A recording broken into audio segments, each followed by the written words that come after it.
कि जब वाटर यहाँ से फ्लो करके यहाँ पहुंचा वापस आ रहा है, यानी ये हाईएस्ट पॉइंट पे बहुत अच्छा सवाल है ये। अब हमें और क्या सिखा रहा है, यूनिट का ध्यान रखना। सबसे ज्यादा फ्लूइड में क्या गलती होता है, यूनिट का बहुत। हेलो एवरीवन, तो बहुत सारे लोग का मैसेज आया था कि फ्लूइड डायनेमिक्स समझ में नहीं आ रहा है, खास करके बर्नौली वगैरह।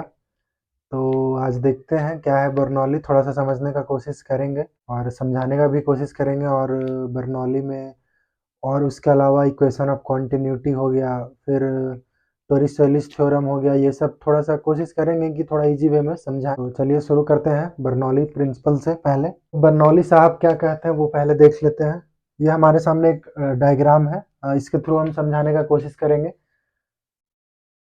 आप ये देखो, हमने एक क्रॉस सेक्शन लिया है, एक पाइप का लिया है जिसके थ्रू कोई वाटर फ्लो कर रहा है। कोई भी वाटर फ्लो कर रहा है, एक ये एरिया A1, एक तरफ का एरिया A1 है, दूसरे तरफ का एरिया A2 है, क्रॉस सेक्शन एरिया जिसके थ्रू वाटर फ्लो कर रहा है। जब यहाँ से वाटर फ्लो करते हुए जा रहा है तो यहाँ पे इसका वेलोसिटी वाटर का V1 है, यहाँ पे जब निकल रहा है तो V2 है। यहाँ पे प्रेशर P1 है वाटर का, जब यहाँ से गुजरेगा यहाँ पे प्रेशर P1 है, यहाँ पे प्रेशर P2 है। तो बर्नौली प्रिंसिपल कहता क्या है, तो आप देख लें, ये मैंने बर्नौली प्रिंसिपल का इक्वेशन लिखा है और इसे थोड़ा समझाने का कोशिश करेंगे, इजी करने का कोशिश करेंगे।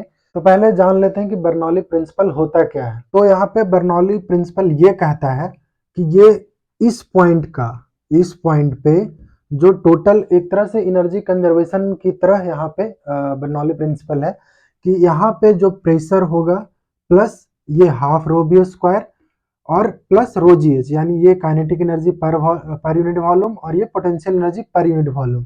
जैसे हम मैकेनिक्स में लगाते हैं ना कंजर्वेशन ऑफ एनर्जी, वैसे यहाँ पे इन्होंने कहा है कि किसी पॉइंट पे अगर वहां पे प्रेशर और उसका kinetic energy per unit volume और potential energy per unit volume का अगर सम कर दे तो वो किसी भी कोई भी पॉइंट पे कांस्टेंट आएगा, कहीं भी कांस्टेंट आएगा, ये उनका कहना था।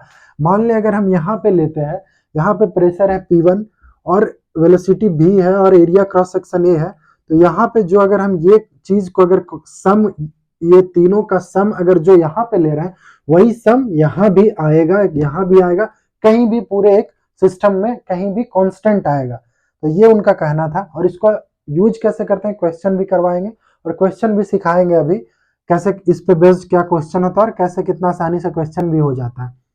तो जिनको सबसे पहले अब ये बता रहे हैं कि इनको जिनको ये चीज ध्यान रखने में दिक्कत है, एक छोटा सा ट्रिक जैसा इसे समझ लो। ट्रिक क्या वो हम बता देंगे अभी, कि जैसे आप कंजर्वेशन ऑफ एनर्जी में लगाते हो ना, kinetic energy plus potential energy, दोनों kinetic energy K1 plus potential energy U1 is equal to K2 plus U2।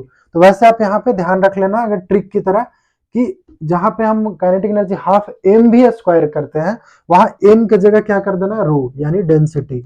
वहां पे बस ये चीज का बस ट्रिक समझ लो कि बाकी सब सेम।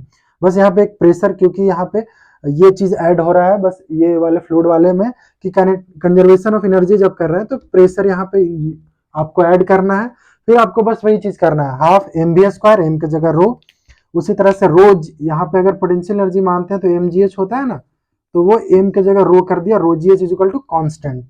तो ये चीज हम सिखा रहे हैं। तो क्या यहाँ पे इक्वेशन अब इजी होगा, हमेशा याद होगा क्या करना है, बस जहाँ पे जैसे हाफ एम बी स्क्वायर होता है हमारे मैकेनिक्स में, वहां एम की जगह क्या कर देना, रो, यहाँ एम जी एच होता है बराबर कांस्टेंट होता है ना, वही करना है यहाँ पे। बस यहाँ पे एक एक्स्ट्रा ऐड हो जाएगा प्रेशर, ये चीज का ध्यान रखना है। अब इसको बताते हैं ये क्या है और ये क्या है की तरह, कि हमारा काइनेटिक एनर्जी क्या होता है, हाफ एम बी स्क्वायर होता है। लेकिन हम यहाँ पे चूंकि ये फ्लूइड है, फ्लूइड में वॉल्यूम टर्म आता है, तो हम मास के टर्म में नहीं, किसी चीज को मास के टर्म में डिनोट नहीं करते हैं, वॉल्यूम के डिनोट में। तो हम क्या करते हैं, इसको वॉल्यूम को क्या करते हैं कि इसको डेंसिटी के फॉर्म में क्या करेंगे, मास बाई वॉल्यूम, इधर भी वॉल्यूम दोनों तरफ से, ये भी मतलब वेलोसिटी नहीं समझना, वॉल्यूम है ये, वॉल्यूम।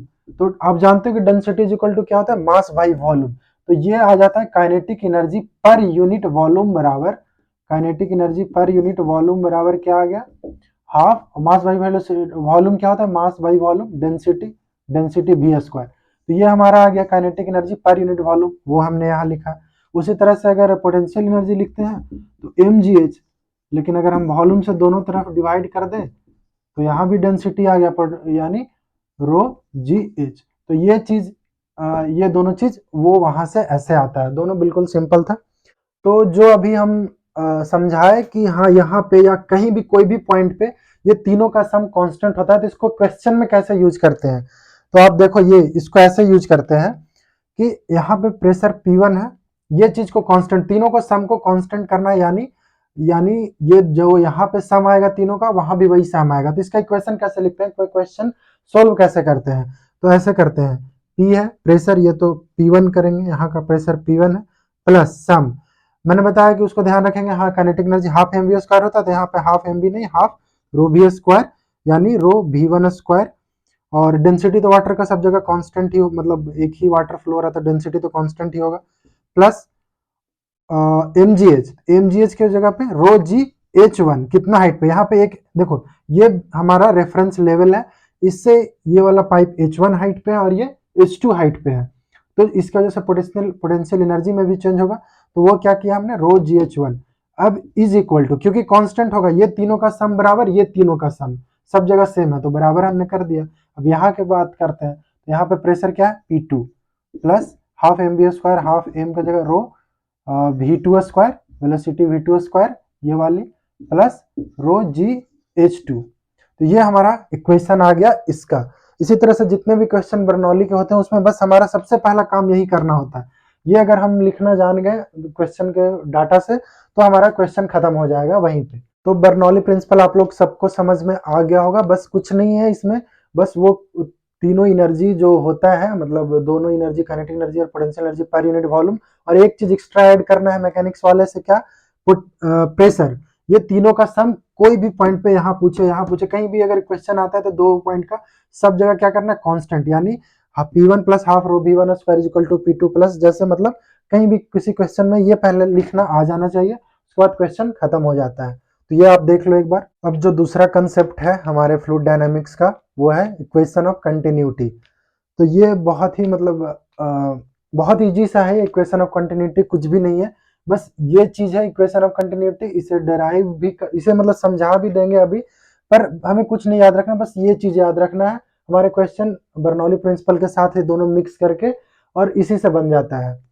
तो देखो इक्वेशन ऑफ कंटिन्यूटी कहता क्या है, इक्वेशन ऑफ कंटिन्यूटी कहता है कि आप देखो एक ये मैंने ट्यूब लिया है जिसका यहाँ पे क्रॉस सेक्शन एरिया कुछ था और यहाँ पे क्रॉस सेक्शन एरिया कुछ और है, और बोल रहा है कि यहाँ एक V1 वेलोसिटी से यहाँ से इंटर कर रहा है, V2 से यहाँ से निकल रहा है। तो ये जाहिर सा बात है कि आप, ये तो कॉमन सेंस वाली बात है कि जब हमें एक वाटर को फ्लो करवाते हैं तो जहाँ पे ट्यूब पतला होता है वहां पे ज्यादा प्रेशर से या ज्यादा वेलोसिटी से फ्लो करता है, और जहाँ पे मोटा पाइप होता है वहां वेलोसिटी कम जाता है। तो वही चीज को इक्वेशन ऑफ कंटिन्यूटी में अप्लाई करते हैं।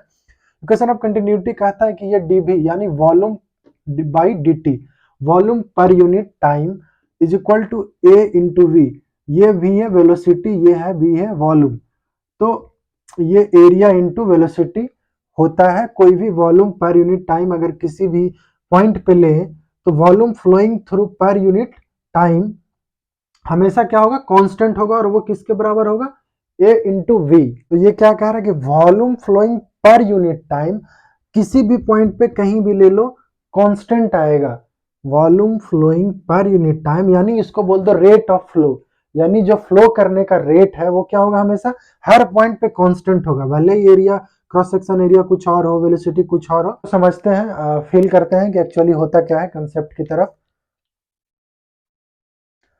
तो चलो पहले निकालना शुरू करते हैं, dV बाई dt क्या होता है, यानी वॉल्यूम पर यूनिट टाइम।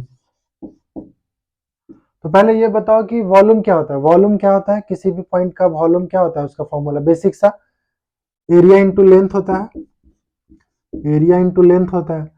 तो यहाँ पे एरिया हमें इस पॉइंट का पता है A1, लेंथ नहीं पता है, तो लेंथ, अब ये बेसिक सा एक और फॉर्मूला, मतलब स्पीड बराबर डिस्टेंस अपॉन टाइम होता है, ये सबको पता होगा, ये बेसिक से, ये दोनों अभी बेसिक सा चीज है कि वॉल्यूम को पता होता है, एरिया इंटू लेंथ होता है, ये अभी नहीं लेते हैं, अभी बस इसकी बात करते हैं वॉल्यूम की। वॉल्यूम सबको पता होता है, एरिया इंटू लेंथ, और लेंथ हमें नहीं पता है, लेंथ लेकिन हम यहाँ से निकाल सकते हैं, ये डिस्टेंस मतलब लेंथ, तो ये डिस्टेंस क्या होता है, यानी लेंथ क्या होगा, sorry volume velocity into time, ये सबको पता है इतना, ये चीज सिंपल सा।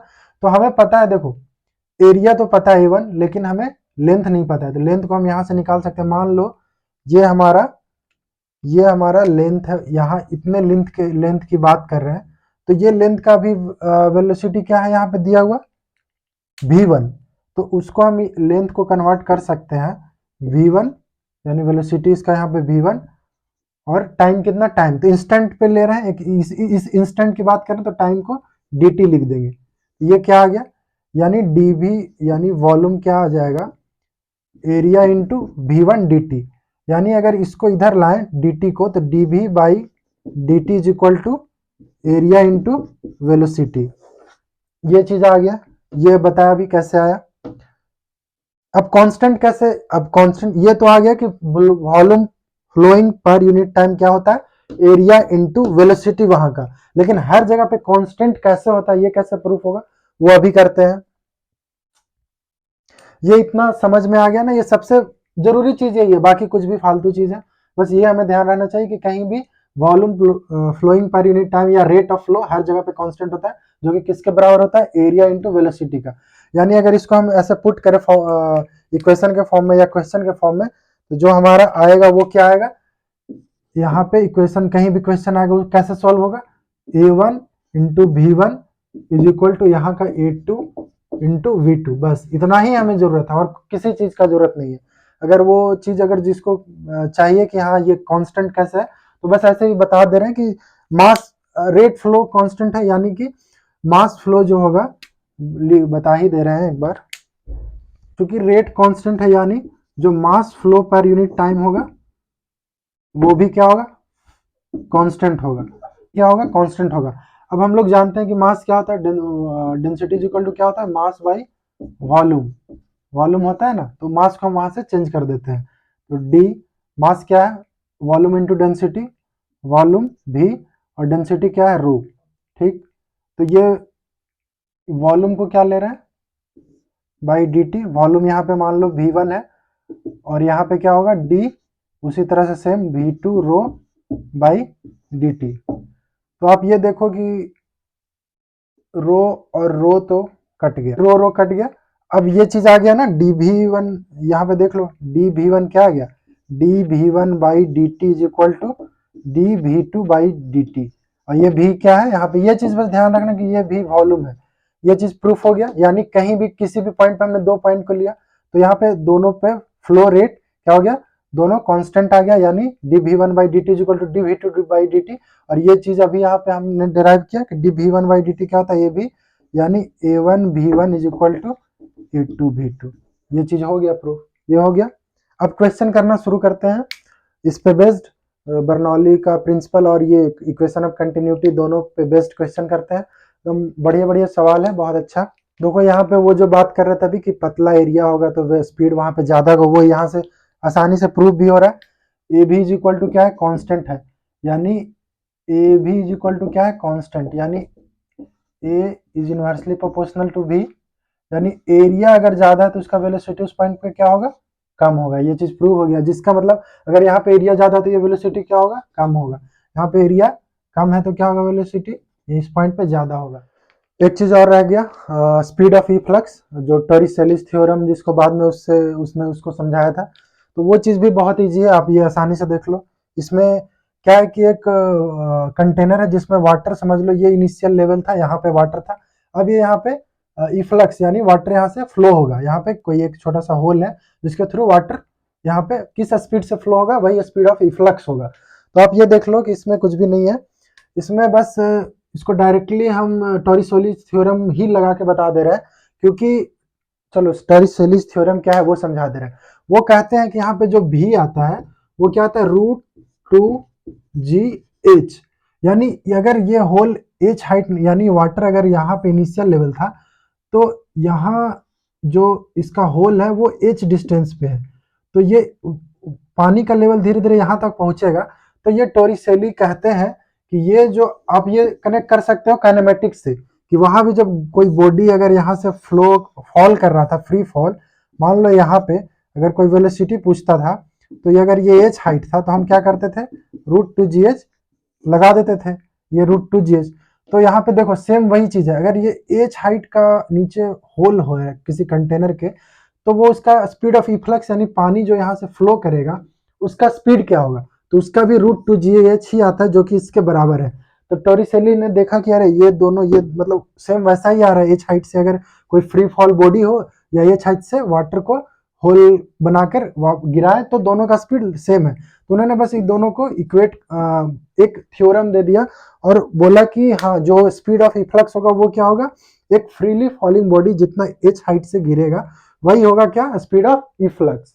तो टोरिसेली ने क्या बोला कि अगर हम किसी पार्टिकल को मान लेते हैं कि यहाँ पे रख दिए और उसी हाइट तक फ्री फॉल करवाते हैं तो जो स्पीड यहाँ पे वो अटेन करता है वही स्पीड ऑफ इफ्लक्स होता है। तो ये चीज क्लियर हो गया स्पीड ऑफ इफ्लक्स। तो चलो अभी ये बता ही रहे थे स्पीड ऑफ इफ्लक्स, तो एक बहुत बढ़िया सवाल, बहुत बढ़िया, जो स्पीड ऑफ इफ्लक्स और इक्वेशन ऑफ कंटिन्यूटी दोनों को कनेक्ट करके ये क्वेश्चन है, बहुत बढ़िया क्वेश्चन है। देखो क्वेश्चन है कि एक कंटेनर है हमारे पास, ओपन कंटेनर है, ओपन कंटेनर है जिसके बॉटम पे कितना प्रेशर है, 3 atm, 3 atm बॉटम पे प्रेशर है और एक बॉटम पे एक होल है, ऑरिफिस है जिसका एरिया 1 सेंटीमीटर स्क्वायर।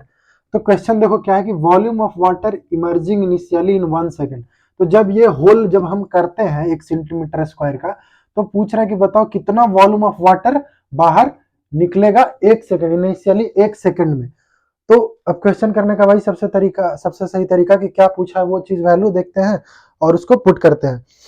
तो देखो आप क्वेश्चन क्या पूछ रहा है, volume of water emerging initially in 1 second, बस ये समझ में आना चाहिए ये क्या है, dv/dt पूछ रहा है हमसे, यानी वॉल्यूम ऑफ वाटर इनिशियली पर सेकेंड, मतलब इनिशियल 1 सेकेंड स्टार्टिंग में, तो dv/dt is equal to what. अगर ये हमें पता है तो हम यहाँ पे बनाना शुरू करते हैं, dv/dt इज इक्वल टू क्या हमने सीखा, a इंटू वी यानी एरिया इंटू वेलोसिटी। एरिया दिया हुआ है, वेलोसिटी दिया हुआ है, वेलोसिटी क्या दिया हुआ है, नहीं दिया हुआ है। तो अब हम इसकी तरफ बढ़ते हैं। क्वेश्चन ऐसे ही सोल्व किया जाता है, ये नहीं कि क्वेश्चन देख के हड़बड़ा गया कुछ भी यूज करने लग जा रहा है, फॉर्मूला याद करके फॉर्मूला में बैठाने का कोशिश करने लग रहा है। वही कहते हैं अगर कंसेप्ट पता है ना तो हम सिर्फ फॉर्मूला में बैठाने या फिट करने के लिए कोशिश नहीं करते, हम क्वेश्चन समझ के उसको धीरे धीरे आगे बढ़ते जाते हैं और उसको आगे उसी तरह से खुद व खुद आंसर बनते जाएगा। तो हमने समझ लिया कि dv/dt पूछ रहा है। अब हमने क्या किया, a इंटू वी हमें पता था, तो a पता है, v नहीं पता, तो अब हमें v ढूंढना है, लेकिन v तो यहाँ से अभी सीखा है कि v क्या होता है, efflux speed is equal to √2gh। तो पहले हमें v निकालना है, तो ये चीज अब यहाँ से क्लियर हो गया कि हाँ भाई √2gh हमें अब v निकालना है। तो √2g 10 ले लेते हैं और h कितना, h नहीं पता है। अब आगे बढ़े तो क्या हुआ भाई, हमें h भी नहीं पता। अब तो ये दिक्कत हो गया कि यहाँ तो आप बोल रहे थे h निकाल लो, अब v भी नहीं पता, h भी नहीं पता। तो और देखते हैं कि क्वेश्चन में और क्या क्या दिया हुआ है। तो प्रेशर दिया हुआ है, आप ये चीज दिमाग लगाओ कि अब तो वेलोसिटी भी नहीं पता, h भी अब अननोन आ गया, दो चीज अननोन आ गए। तो यहाँ पे देखो एक प्रेशर वाला टर्म बच रहा है, यानी प्रेशर यहाँ पे, इससे अब हमें h निकालने की जरूरत आएगी। इससे क्या निकालने का जरूरत आएगा, h।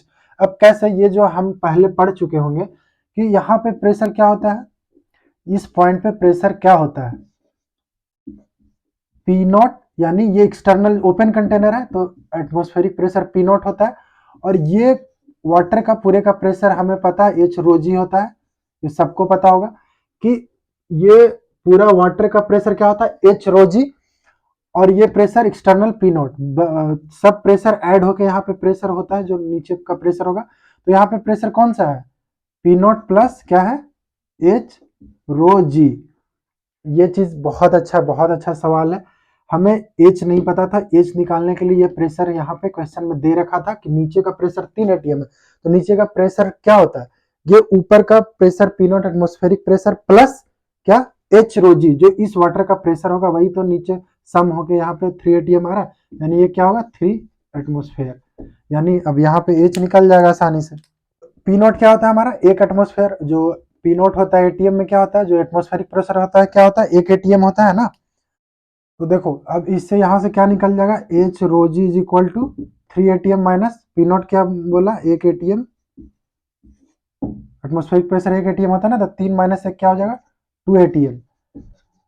अब देखो यहाँ पे और बढ़िया सवाल, मतलब बहुत अच्छा सवाल है ये। अब हमें और क्या सिखा रहा है, यूनिट का ध्यान रखना। सबसे ज्यादा फ्लूइड में क्या गलती होता है, यूनिट का बहुत ज्यादा गलती होता है, क्योंकि दिया हुआ रहता है कुछ और, हम निकाल लेते हैं कुछ और, पुट कर देते हैं कुछ और। यहाँ पे देखो अब हमें ऐसा यूनिट में सबको कन्वर्ट करना है, एसआई यूनिट में कन्वर्ट करना था। एक एटीएम को एसआई यूनिट में न्यूटन पर मीटर स्क्वायर में कन्वर्ट करना पड़ेगा। तो क्या होता है 2 इंटू 10 रेस्ट, मतलब एक एटीएम में कितना न्यूटन पर मीटर स्क्वायर होता है 10 रेस्ट टू द पावर 5। तो क्या हो गया, ये एटीएम को हटा देते हैं और क्या होगा 2 into 10 raised to the power 5। तो ये हो गया एसआई यूनिट में। अब हमें हाइट निकालना है, तो 2 into 10 raised to the power 5। और रो भी वाटर का डेंसिटी आपको पता होगा एसआई यूनिट में कितना होता है 1000, 10 रेस्ट टू द पावर 3। और जी कितना होता है एसआई में 10। तो आप देख लो यहाँ पे कितना आ गया 20 मीटर। बहुत अच्छा सवाल है। अभी तो हाइट ही निकला है, वो भी यूनिट का ध्यान, बहुत मतलब अभी लग रहा है मुझे कि ये तो सबसे बेस्ट सवाल है। अब ये हाइट हमारा आ गया 20 मीटर। अब हाइट आ गया तो आंसर आ गया। हाँ, आंसर नहीं आया, अभी वेलोसिटी आ जाएगा। तो अब वेलोसिटी क्या होगा 2 इंटू 10 इंटू 20, यानी इसका वेलोसिटी कितना आ गया 2 बाहर आएगा, 10 बाहर, 10 बाहर आएगा, यानी 20 मीटर पर सेकेंड। यानी ये जो वेलोसिटी यहाँ पे क्या आएगा, अगर सिर्फ वेलोसिटी पूछ लेता तो ये यहाँ पे आंसर आ गया आसानी से। कितना आया कि वेलोसिटी क्या आएगा 20 मीटर पर सेकेंड से इफ्लक्स होगा। वेलोसिटी आ गया। तो अब हमें ये निकालना है वॉल्यूम पर यूनिट टाइम। तो वो क्या था ए इंटू वी। अब वो क्या था ए इंटू वी, तो वो अब आगे बनाते हैं D V by D T is equal to A into V. Area पता है 1 सेंटीमीटर स्क्वायर, इसको भी एसआई यूनिट में कन्वर्ट करते हैं तो 1 सेंटीमीटर स्क्वायर कितना हो जाएगा 1 into 10 raised to the power minus 4 metre per metre square होगा। और ये हमें वेलोसिटी निकल के आ गया कितना 20, यानी क्या होगा answer volume per unit 2 into 10 raised to the power minus 3। ये आ गया हमारा answer. Volume per unit time कितना होगा 2 into 10 raised to the power minus 3 metre cube. Volume, अब यूनिट का देखो ध्यान है, वॉल्यूम का क्या यूनिट होता है मीटर क्यूब, और टाइम का पर सेकेंड। यानी ये volume of water emerging initially in 1 second क्या होगा 2 into 10 raise to power minus 3 metre cube per second. और 1 लीटर में कितना मीटर क्यूब, ये सब कन्वर्टिंग करने का ये चीज है, ये सब भी आप सीख जाओ तो सही है। यानी अगर इसको ऐसे लीटर में लिखा तो 2 लीटर पर सेकेंड, 2 लीटर पर सेकेंड यहाँ से फ्लो होगा। 1 लीटर में 10 raise to the power minus 3 होता है मीटर क्यूब, तो वो होता है 1 लीटर, तो इसलिए लीटर में कन्वर्ट कर दिया, ये आंसर आ गया। तो देखो हम 2 सवाल कर रहे हैं इस पे बर्नौली और ये सब चीज पे, और बहुत अच्छा मतलब सवाल ले रहे हैं दोनों। पहला थोड़ा इजी है, दूसरा बहुत अच्छा सवाल है। तो देखो क्वेश्चन है कि कह रहा है कि नल टैप इज क्लोज्ड, नल एक है, जब नल बंद है तो उसमें वहां पे वाटर का प्रेशर क्या है 3.5 into 10 raise to the power 5 pascal. जब अब नल को खोल दिए तो प्रेशर वहां पे जाहिर सी बात है कमेगा 3 into 10 raise to the power 5 pascal. तो अब कह रहा है कि स्पीड ऑफ फ्लो, वाटर जब नल खोलते हैं तो स्पीड ऑफ फ्लो, नल का जो वाटर जब नल खोलेंगे तो वाटर जब फ्लो करेगा तो उसका स्पीड क्या होगा। तो यहाँ पे देखो ये क्वेश्चन हमारे पास आ गया। अब हमें क्या करना है, मैंने सिखाया बस बर्नौली इक्वेशन आना चाहिए लिखना, बस क्वेश्चन वहीं पे बन जाता है। तो बर्नौली इक्वेशन क्या था, वही एनर्जी वाला, तो बस एक प्रेशर अलग साइड करना, बाकी हाफ एम बी स्क्वायर, तो एम की जगह पे हम क्या सिखा रहे थे rho v square v one square और प्लस एम जी एच, यानी rho g h one is equal to, दूसरा क्या होगा 2 पॉइंट लेते हैं, दूसरा होगा P1, यहाँ पे P1 था इनिशियली, मतलब कांस्टेंट होगा, ये तीनों का सम कांस्टेंट होगा किसी भी पॉइंट पे। तो हम क्या कर रहे हैं, जो पॉइंट एक इनिशियल इस पे ले रहे हैं और दूसरा पॉइंट इस पे ले रहे हैं, तो ये क्या होगा P2 plus half rho V2, रो तो सेम रहेगा क्योंकि वाटर डेंसिटी वाटर सब वाटर ही है तो सेम ही रहेगा, V2 square plus rho GH2। तो आप ये देखो कि हम जब 2 पॉइंट ले रहे हैं तो हाइट का क्या, हाइट जो ये चीज अब हमारे कॉमन सेंस वाली बात है, ये आ गया तो आंसर आ गया। हाइट क्या इशू होगा क्या, क्योंकि नल मान लो सपोज ये एक हाइट पे है, तो जब बंद कर रहे हैं तो तब भी वही पॉइंट है और खोल रहे हैं तब भी वही पॉइंट है, तो ये चीज तो हाइट वहां पे कुछ है ही नहीं, तो हाइट समझ लो या तो 0 ले लो या फिर एच को एच ही रख लो, तब भी ये दोनों कैंसिल हो जाएगा, तो ये दोनों तो कैंसिल हो गए, ये दोनों का काम ही नहीं है। बस ये चीज समझ में आ गया क्यों काम नहीं, क्योंकि नल जब हम खोल रहे हैं तो एक हाइट पे होगा, वो कांस्टेंट हाइट होगा, नल तो ऊपर नीचे जाएगा नहीं, तो हाइट, और उसी पॉइंट पे वो एक 2 पॉइंट है, एक बार खोल रहे हैं एक बार बंद कर रहे हैं, तो पॉइंट हाइट थोड़ी चेंज हो गया, बस खोल रहे हैं बंद कर रहे हैं तो हाइट नहीं चेंज होगा। ठीक है, प्रेशर P1 दिया हुआ है 3.5 into 10 raise to the power 5 plus half rho water का आप जानते ही हो 10 raise to the power 3 into V1। हाँ, अब ये चीज बहुत बढ़िया, कि ये V1 स्पीड ऑफ। तो ये चीज बताओ कि क्या स्टार्टिंग में जब नल बंद था तो कोई वाटर फ्लो कर रहा था? बंद था तो फ्लो नहीं करेगा, यानी कोई स्पीड नहीं है उस वक्त, यानी ये वेलोसिटी भी उस वक्त क्या हो गया, जीरो, यानी ये जीरो। ये चीज हमें बहुत अच्छा है, ये जीरो हो गया। अब दूसरा प्रेशर हमें पूछ रहा है कि दिया हुआ है कि हाँ जब खोलते हैं नल तब ये प्रेशर है 3 × 10⁵ plus half row 10⁻³ V2 square speed of flow, यही तो हमें चाहिए V2 का स्क्वायर। बस क्वेश्चन खत्म हो गया, ये तो जीरो, ये पूरा खत्म हो गया, यानी इसको बराबर इससे कर देना, V2 निकल जाएगा। बाकी का कैलकुलेशन आप कर लेना। अब दूसरा क्वेश्चन जो बहुत अच्छा क्वेश्चन है वो लेते हैं। वैसे इसका आंसर आप ले आना, 10 मीटर पर सेकंड आंसर है, मैच कर लेना। तो देखो अभी हम बर्नौली का सबसे बेस्ट सवाल ले रहे हैं, सबसे बेस्ट ही समझ लो आप ये। तो ये सवाल क्या कह रहा है देख लो, एक हमारे पास ये पाइप है, वाटर इस पाइप से इधर की तरफ फ्लो कर रहा है और 2 मीटर पर सेकंड से वाटर यहाँ पे फ्लो कर रहा था और वापस जब ऊपर जा रहा है तो यहाँ पे ओपन है, ओपन है यानी कुछ स्पीड से यहाँ पे निकलेगा और ये स्पीड की वजह से ये कुछ हाइट तक ऊपर जाएगा। मतलब आप एक समझ लो फुहारा, यहाँ से फुहारा जब बाहर निकल रहा है तो पानी कुछ हाइट तक जाता है फिर वापस नीचे गिरता है। तो आप ये देख लो, ये यहाँ से जब पानी निकला तो कुछ हाइट तक गया और फिर वापस नीचे गिर रहा है एक फुहारे की तरह। तो क्वेश्चन कह रहा है कि बताओ कि ये जब जहां से फुहारा शुरू हो रहा है ये पॉइंट से कितना हाइट ऊपर तक पानी जाएगा उसके बाद नीचे गिर जाएगा, वो एक हाइट हमें पता करना है कि बताओ भाई ये क्या हाइट होगा जहां तक वाटर ऊपर जा सकता है। तो बर्नौली हमें वही इक्वेशन सबसे पहले सोचना है कि हाँ इक्वेशन कैसे लगा सकते हैं।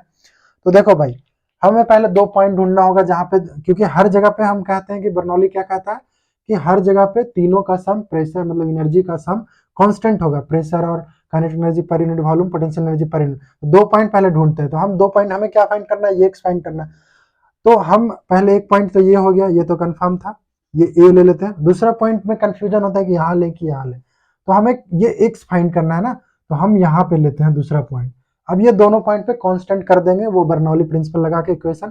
तो देखो इक्वेशन लगाना शुरू करते हैं ए और बी पे। तो ए पे मान लो P1 plus half rho V1 square plus rho GH1 is equal to P2 plus half rho V2 square plus rho GH2। तो अब देखो यहाँ पे प्रेशर क्या होगा, ये एक पाइप है तो सिर्फ क्या होगा, यहाँ पे एक्सटर्नल प्रेशर ही होगा ना, एक पाइप है ऊपर से कोई और प्रेशर है नहीं, पानी वानी कुछ नहीं है, तो ये क्या होगा P0। ये हमने क्या किया P0, यही सब। अब ये इक्वेशन लिख लिया, उसके बाद इसको डाटा को बैठाना आना चाहिए, बस क्वेश्चन खत्म हो गया। Half rho V1 square, half rho V1 square, भी हमें दिया हुआ यहाँ पे कितना 2, 2 का स्क्वायर प्लस रो GH1। अब ये भी बढ़िया कि यहाँ पे हाइट है क्या, ये तो समझ लो कि हमारा ये रेफरेंस लेवल है, हम यहीं से बात कर रहे हैं। तो रेफरेंस लेवल पे यहाँ पे कोई हाइट नहीं है, तो ये क्या हो गया जीरो, यानी इसका तो कोई कहानी खत्म हो गया। फिर अब देखो कि P2 क्या होगा, ये भी बहुत अच्छा बात है। P2 यहाँ पे बताओ, यहाँ पे बी पे पॉइंट है, बी पॉइंट पे बात कर रहे हैं, तो यहाँ पे भी सिर्फ एक्सटर्नल प्रेशर ही है, यानी यहाँ भी क्या है P0, तो यहाँ भी P0 है plus half rho V2 square. अब ये काइनेमेटिक्स का सबसे बढ़िया कंसेप्ट यहाँ पे लगेगा कि भी, अब कहेंगे कि भी कितना लोग निकालने लग जाएंगे, हाँ वो √2GH वाला से या फिर इक्वेशन ऑफ कंटिन्यूटी कुछ भी लगाने जो, लेकिन यहाँ पे बस एक चीज ध्यान रखना है कि जब वाटर यहाँ से फ्लो करके यहाँ पहुंचा वापस आ रहा है, यानी ये हाईएस्ट पॉइंट पे पहुंच चुका है। तो हाईएस्ट पॉइंट पे हम पहले भी बताएं कि क्या होता है वेलोसिटी जीरो, क्योंकि यहाँ के बाद तो वापस आ रहा है ना। तो ये चीज सबसे बेस्ट था यहाँ पे कि यहाँ पे वेलोसिटी क्या होगी उस वक्त वाटर की जीरो होगी, क्योंकि यहाँ के बाद तो वो नीचे फ्री फॉल करेगा ना, यहाँ पे जो था वहां पे जीरो हो गया यहाँ पे जाके। तो ये चीज यहाँ पे ध्यान रखना कि अब ये क्या हो गया जीरो हो गया, अब यहाँ पे ये जीरो हो गया। अब रो GH2, तो अब हाइट क्या है, हाइट तो हमारा यहां से ले रहे हैं ना, तो ये हाइट पूरा हुआ, यानी ये x प्लस 10, क्वेश्चन खत्म, यानी रो इंटू जी इंटू H2 क्या हो गया 10 प्लस x, क्वेश्चन खत्म हो गया। बस यही था क्वेश्चन, बाकी वैल्यू पुट कर देना, आंसर आ गया। तो ये हम कोशिश कर रहे थे कि कुछ थोड़ा सा इजी हो जाए, बाकी कमेंट में बता देना अगर अच्छा समझ में आया हो, अच्छा लगा हो तो बढ़िया। बाकी थैंक यू एवरीवन।